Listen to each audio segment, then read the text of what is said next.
Hello friends, आज हम star delta discuss करेंगे। ये एक बड़ा ही सिंपल टॉपिक है, एकदम बेसिक है इलेक्ट्रिकल का। बट न्यू कमर्स के लिए, जो भी इलेक्ट्रिकल में नए हैं, उनसे ये क्वेश्चंस इंटरव्यू में पूछे जाते हैं। और एक इलेक्ट्रिशियन के लिए तो ये सबसे बेसिक है और सबसे मतलब इम्पॉर्टेंट चीज़ है। आजकल इंजीनियरिंग में भी इंजीनियर से भी स्टार डेल्टा पूछ लेते हैं, डायग्राम बनवा के देखते हैं, पावर डायग्राम, उसका कंट्रोलिंग डायग्राम। तो मैं स्टार डेल्टा आपको आज एक्सप्लेन करूँगा कि एग्जैक्टली स्टार डेल्टा क्या है। बेसिकली एक हमारी होती है डायरेक्ट ऑनलाइन। डायरेक्ट ऑनलाइन में क्या होता है, हमारा कोई भी मोटर होती है, हमारी मोटर कोई भी होती है, उसमें 6 टर्मिनल होते हैं। 3 फेज़ की मोटर की बात कर रहा हूँ मैं, ये इंडस्ट्रियल मोटर की बात कर रहा हूँ, घर की मोटर की बात नहीं कर रहा, सिंगल फेज। ये जो हमारे डायरेक्ट ऑनलाइन सिस्टम होता है, इसमें हम क्या करते हैं, स्टार डेल्टा बना लेते हैं। तो डेल्टा बनाते हैं और कोई भी सप्लाई यहाँ दी जाती है और मोटर हमारी रन कर जाती है। तो डायरेक्ट ऑनलाइन में डायरेक्ट हम वायर कनेक्ट करके सप्लाई चलाते हैं। तो डायरेक्ट ऑनलाइन हमारा 5 HP तक लोग चलाते हैं।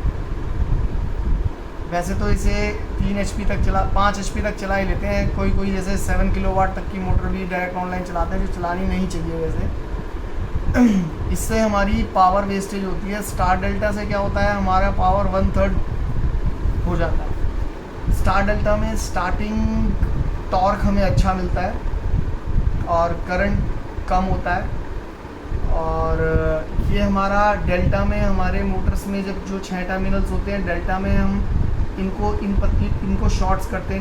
इन 2 पॉइंट्स को शॉर्ट करते हैं। एक पत्ती होती है, उसके एक स्ट्रिप टाइप होती है, उससे हम शॉर्ट कर लेते हैं। ये जैसे मेरा उसमें लिखा होता है U1, V1, W1, और ये मेरा होता है U2, V2, W2। और स्टार में क्या करते हैं हम, ये नीचे वाली को शॉर्ट्स करते हैं, ऊपर वाली पे हमारी सप्लाई, यहाँ से 3 फेज सप्लाई आती है, ये 3 फेज सप्लाई आती है, ठीक है।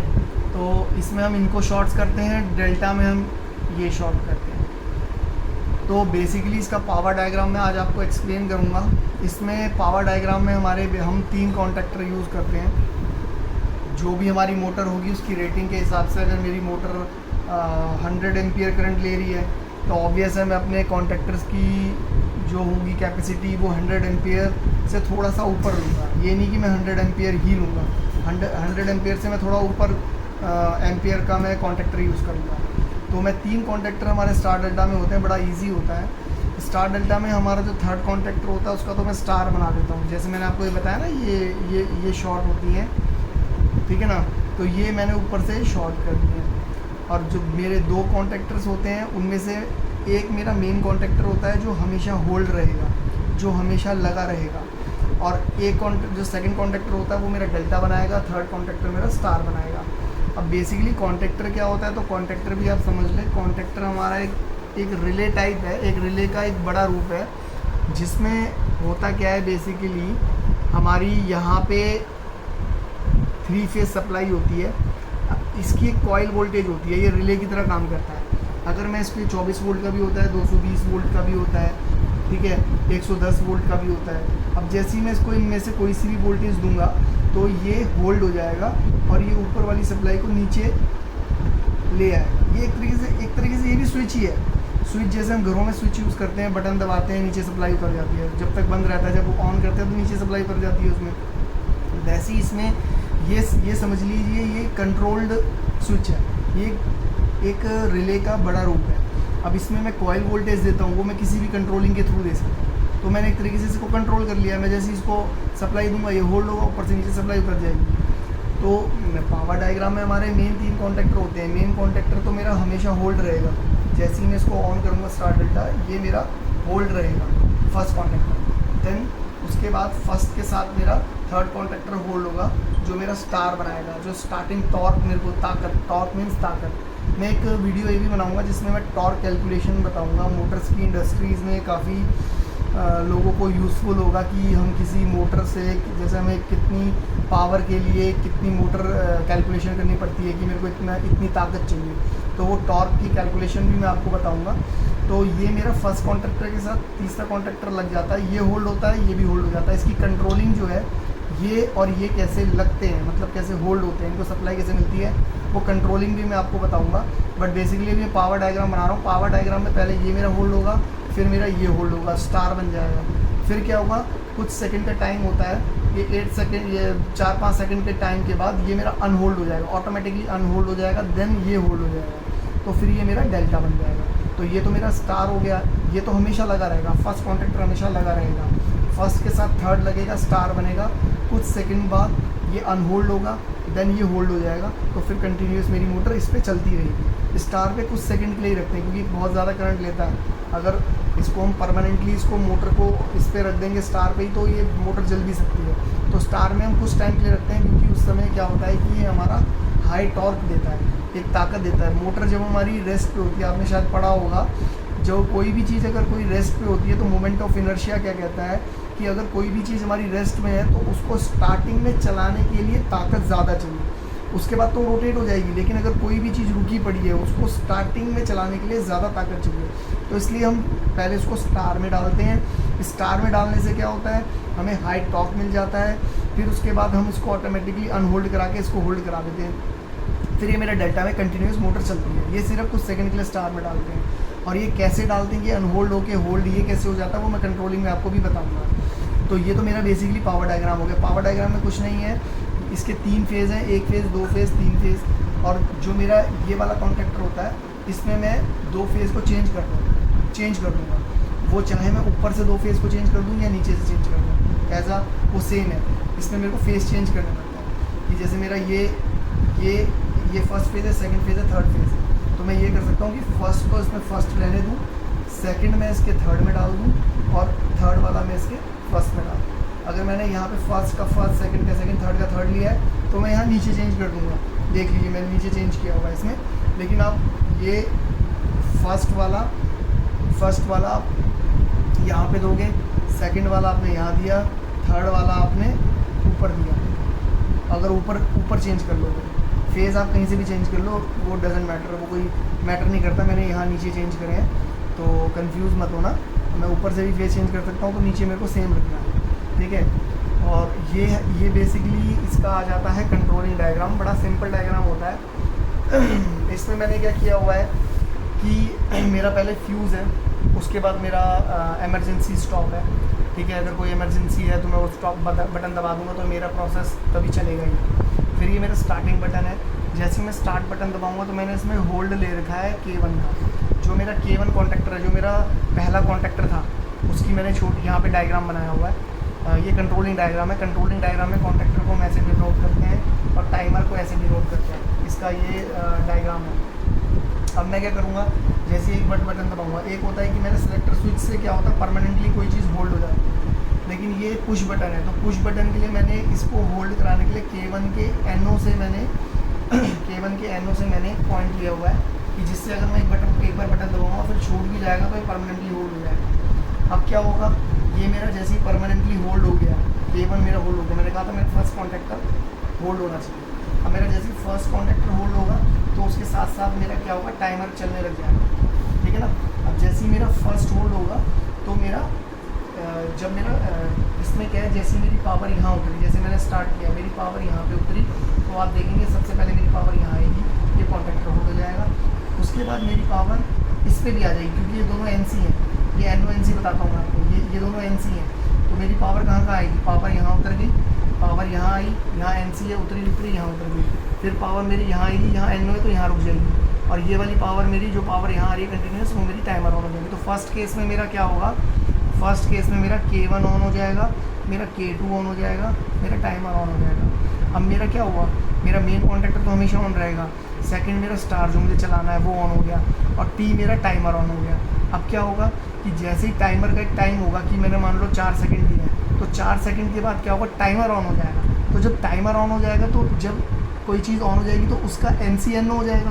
तो ये जैसे ही NO होगा, ये NC से जैसे ही NO हो जाएगा तो मेरी सप्लाई ड्रॉप हो जाएगी, तो ये मेरा बंद हो जाएगा। और जो मेरा ये NO था ये मैंने NC हो जाएगा, ये मेरा चिपक जाएगा क्योंकि ये लग चुका है। ये जैसे ही लगेगा तो मेरा ये कॉन्टैक्टर ऑन हो जाएगा। तो ये होता है ये ऑटोमेटिकली कैसे ऑन होगा। अब मैंने क्या किया हुआ है किसी भी चीज़ में जब हम दो कॉन्टैक्टर्स को हमें आपस में चलाना है, वो आपस में एक साथ ऑन ना हो जाए, तो मैं इंटरलॉकिंग दे देता हूँ। कुछ नहीं होता है, इस कॉन्टैक्टर का NC इसमें दे दो, जिन दो को चलाना है, सिंपल है, कुछ रटने की ज़रूरत नहीं है। इस कॉन्टैक्टर का NC इसमें दे दो, इस कॉन्टैक्टर का NC इसमें दे दो, तो जब ये ऑन होगा तो वो हमेशा इसका NC NO हो जाएगा, तो ये चीज़ चल नहीं पाएगी। और अगर ये ऑन होगा तो इसका NC NO हो जाएगा उधर, तो ये वाली चीज़ नहीं चल पाएगी। तो मेन क्या है, कोई भी सप्लाई होती है, कोई भी सप्लाई होती है, सिंपल पहले आप NC समझ लो, NO समझ लो, ये नॉर्मल क्लोज है।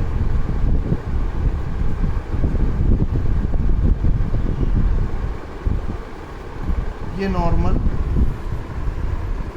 ओपन, जैसे स्विच होता है मेरा, स्विच में मैं बटन दबाता हूँ, ऊपर से नीचे सप्लाई उतर जाती है। ये NO है, NO का मतलब यही है, अगर मैं यहाँ सप्लाई दे रहा हूँ, सप्लाई मेरी यहाँ आके रुक गई क्योंकि ये NO है। लेकिन ये किसी भी कॉन्टैक्टर में NO पॉइंट होते हैं, NC पॉइंट होते हैं, ठीक है। अगर मैं NO पे NO से कनेक्ट करके रखूँगा, तो कॉन्टैक्टर जब मेरा उसको वोल्टेज सप्लाई नहीं मिली है उसकी कॉइल को, तो ये मेरा NO रहेगा, तो ये सप्लाई यहाँ से नीचे नहीं उतरेगी। और जब मैं इस पे सप्लाई दूंगा तो ये NC है, तो ये नीचे उतर जाएगी। तो कंट्रोलिंग में यह बड़ा सिंपल है कि जैसे ही मैंने ऑन किया तो मेरी सप्लाई डायरेक्ट यहाँ पे आई, ये मेरे दोनों NC थे, ये मेरे ऑन हो गए और मेरा टाइमर ऑन हो गया। अब इन दोनों को मैंने पहले ऑन कराना है, तो मेरा जो टाइमर है, मेरा टाइमर का NC ज़रूर होना चाहिए यहाँ पे, क्योंकि ये मेरे को ऑन कराना है। टाइमर के बाद मुझे ऑफ़ कराना है, तो NC मैंने इसलिए दिया कि जैसे ही टाइमर ऑन होगा ये NC NO हो जाएगा, ये NC NO हो जाएगा तो ये हट जाएगा, ये बंद हो जाएगा, इसकी सप्लाई, इसमें सप्लाई जाना बंद हो गई। और फिर इस केस में क्या होगा, ये NO था, ये NO था, ये NO था, तो ये NC हो गया। अब ये NC हो गया तो मेरा ये कॉन्टैक्टर ऑन हो गया और ये अनहोल्ड हो गया। ये मेरा न्यूट्रल होता है, ये तो कॉमन दिया जाता है, न्यूट्रल तो कॉमन दिया जाता है, मैं सिर्फ पावर घुमा रहा हूँ। तो फ्रेंड्स, ये इसका कंट्रोलिंग सर्किट था। कंट्रोलिंग सर्किट में कुछ नहीं है, जैसे मैंने आपको पावर में बताया था कि मेरा ये कॉन्टैक्टर है और मेरा ये कॉन्टैक्टर ऑन होगा स्टार में, देन मेरे ये हट जाएगा, कुछ सेकंड बाद ये ऑटोमेटिकली ये लग जाएगा, तो ये दोनों ऑन हो जाएंगे। ये पावर डायग्राम था, ये उसी का कंट्रोल कैसे बनाया जाता है। ये तो पावर डायग्राम था, एक बड़ा जो पावर की सप्लाई है, जो 440 वोल्ट की सप्लाई है। ये मेरा सर्किट जो होगा, ये मेरा 220 का भी हो सकता है। जो इसकी कॉइल वोल्टेज है, जो मैं आपको बता रहा था कॉइल वोल्टेज, वो 24 वोल्ट की भी हो सकती है। ये यहाँ डिपेंड करेगा। तो बड़ा सिंपल है कि जैसे ही मैं इसको सप्लाई दूंगा, न्यूट्रल तो इनको नीचे से मिला ही हुआ है और हमें सिर्फ पावर देनी है। तो जैसे ही मैं सप्लाई दूंगा, ये पहले ऑन हो जाएगा। ये दोनों NC है तो इनका रुकावट नहीं है, तो सप्लाई ये भी ऑन हो जाएगा। और यहाँ पे रुकावट थी, यहाँ पे T1 का NO था, तो यहाँ रुक जाएगी, फिर पावर आगे बढ़ेगी, फिर ये यहाँ जाएगी, तो यहाँ पे कोई रुकावट नहीं, ये ऑन हो जाएगा। फिर जैसे ये कुछ सेकंड बाद ऑन होगा, तो ये 3 सेकंड बाद जैसे ही ऑन होगा, तो ये जो इस पर पास हो रहा था, तो यहाँ रुकावट बन जाएगी, तो ये बंद हो जाएगा। और यहाँ पे जो रुकावट थी, ये NC हो जाएगा, तो ये ऑन हो जाएगा। तो ऐसे टाइमर के अकॉर्डिंग ऑटोमेटिकली ऑन ऑफ होगा। तो फ्रेंड्स, होप आपको ये समझ में आया होगा। अगर इससे रिलेटेड आपको कोई डाउट्स होंगे तो आप प्लीज़ कमेंट कीजिए। स्टार डेल्टा वैसे अब पुराना हो गया है, क्योंकि एक तरीके से इसमें 1/3 पावर सेव तो हो रही है, ठीक है, लेकिन इसमें हमारा स्टार्टिंग जर्किंग करंट बहुत ज़्यादा होता है। तो आजकल क्या है, हमारी VFDs इंट्रोड्यूस हो चुकी हैं। तो VFDs क्या करती हैं, वेरिएबल फ्रीक्वेंसी ड्राइव, ये क्या करता है, स्टार्टिंग जर्किंग करंट को ख़त्म कर देता है और इनिशियली जितना मोटर को पावर चाहिए उतना पावर ही देता है। मेरी पिछली एक लेक्चर में मैंने ड्राइव का एक थ्योरी समझाई है, मैं आपको ड्राइव की भी प्रैक्टिकल समझाऊंगा, ड्राइव्स का, और ड्राइव्स को कैसे ठीक करते हैं मैं अगली वीडियोस में वो भी लेके आऊँगा। और ड्राइव को कैसे चेक करते हैं, ड्राइव को कैसे IGBT उसका चेक करते हैं। तो आप लोगों को अगर कोई ड्राइव से रिलेटेड भी कोई डाउट है तो कमेंट में डालिए। अगर आपको ड्राइव में कुछ सीखना है और आपको ड्राइव में कुछ नॉलेज चाहिए, तो मैं वही वीडियोस कोशिश करूँगा मैं उस पर वीडियो बनाऊँ।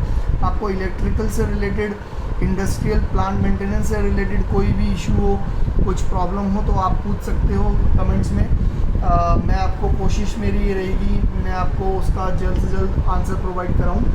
तो होप आपको ये स्टार डेल्टा समझ में आया होगा। ये एक बेसिक चीज़ है, बट ये आजकल इंटरव्यूज़ में ये पूछा जाता है। होप आपको ये सब कुछ समझ में आ गया होगा। अगर कोई आपको डाउट है तो मेरे को प्लीज़ कमेंट कीजिए।